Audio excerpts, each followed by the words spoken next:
57 years ago, I was obsessed with my research, yes, and with you, Jamie.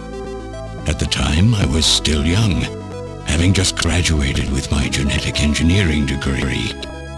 My father's connections got me on the team, and there, I met you. You were working as my father's assistant. Your beauty, your smile, I was stricken. I saw something in you that I never felt with women of my own country. You warmed my cold, young heart, Jamie. You opened me up, and I couldn't stop my feelings. Elijah! Oh, I was so happy.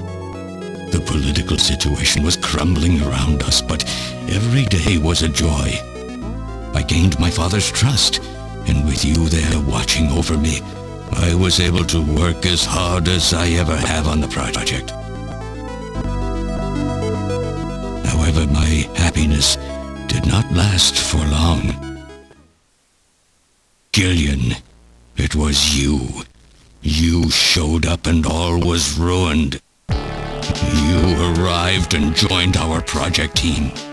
Far from home, Jamie found comfort in a man from the same land. Your relationship grew quickly, and all I could do was stand by and watch. Jamie and Gillian fell in love, were joined, and even had a child. Harry. Even then, my feelings for you only grew stronger. Worried about me, my father tried to have me removed from the project, but I persisted. Jamie, I always wanted to be near you. And then, the democratic movements that had consumed the rest of the Eastern Bloc spread to our country as well. The Cold War was over. The hardliners who had pushed for its development were stripped of power and the project was cancelled. The reformers, trying to cover up the existence of such a crazed project, ordered that all materials related to it be destroyed and that we stand trial for our actions. Jamie and Gillian were to be returned to their homeland. That's about the time that I learned that you, Gillian, that you were a CIA agent, and that you were trying to pass documents on our research to your military. The country had sold us out. I'm no politician. I couldn't care less about what happened to the country. All I cared about was my research and Jamie. And I was to lose all of that, everything. For someone so young, you cannot understand how great of a shock that was. Elijah.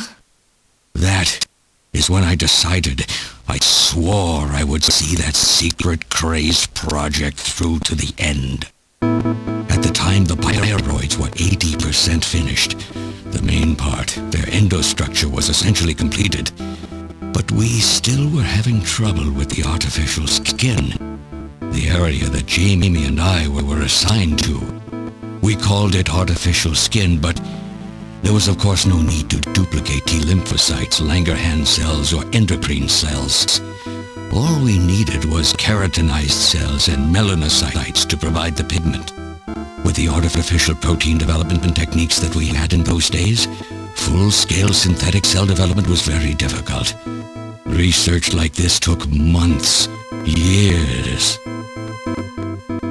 The original project called for us to simultaneously snatch an entire country. In other words, a whole nation, or an entire city had to be snatched over the course of one night. For that reason, a powerful biological agent, which could quickly and effectively kill the population of the country, was being simultaneously developed. Lucifer Alpha. That's right. A type RAO11 virus which another team was developing. For someone like myself, who was closely involved in the project, blowing up the lab was quite a simple task. My God, Elijah, do you know what you're saying? That explosion killed half the world's population. I moved all the materials and records essential to the Bioroid project into the shelter and executed my plan on June 6th. After sealing off the lab, I brought the two of you with me to the underground shelter, and we entered a cryogenic sleep.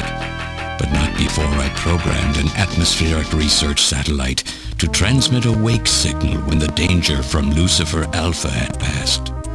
And 10 years later, Lucifer Alpha naturally mutated into a non-toxic form. But the automatic revival system failed to work. Oh no, it worked. Just as planned. It revived me 10 years later. A little sooner than the two of you, of course. But even though you sealed the lab with the explosion and everything, you should have been exposed. Why weren't you? Oh, I was. But by that time, the vaccine L-Angels had already been developed. So everything went just as you planned it then? Yes, up until that point. But my real struggle was yet to come. My original plan was to revive Jamie as well, and for the two of us to finish the development of the bioroids. You, Gillian, you were to stay asleep forever. But I just couldn't bring myself to do it. Not after looking at Jamie's peaceful face there in the pod. Besides, I could never have convinced her to work with me on the project anyway. I knew the time was not yet right, so I changed the timers of your pods to permanent on. How could you do such a thing? And so for the next 40 years, I worked alone in that cold and lonely room under the Kremlin, trying to complete the artificial skin for the Snatchers. For days and days, no one would visit me. I never saw the sun or felt the changing of the seasons. Still, I always had Jamie by my side. You were always there for me to talk to. Just you and I for 40 years in that dark cellar. Oh, you poor man. And then, 3 years ago, my research was finally completed. First, I snatched the Siberian Special Investigative Forces to establish a transport route for the Snatchers. And then, to test the effect of large-scale snatch operations, I chose Neokobe City to be my experimental sample. Neokobe is cut off from the surrounding areas, a sort of miniature country in itself, making it a perfect test site. And since it's a melting pot of various races, it would also allow me to gather extensive data on Snatcher modification and operational techniques.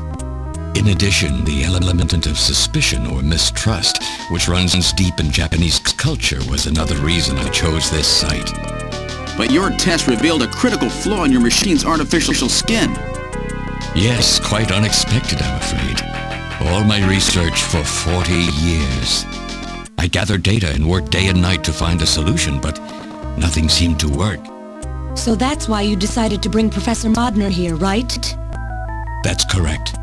I discovered my father in one of the government's hospitals. He was old, but still very sound of mind. Naturally, he would not cooperate with me.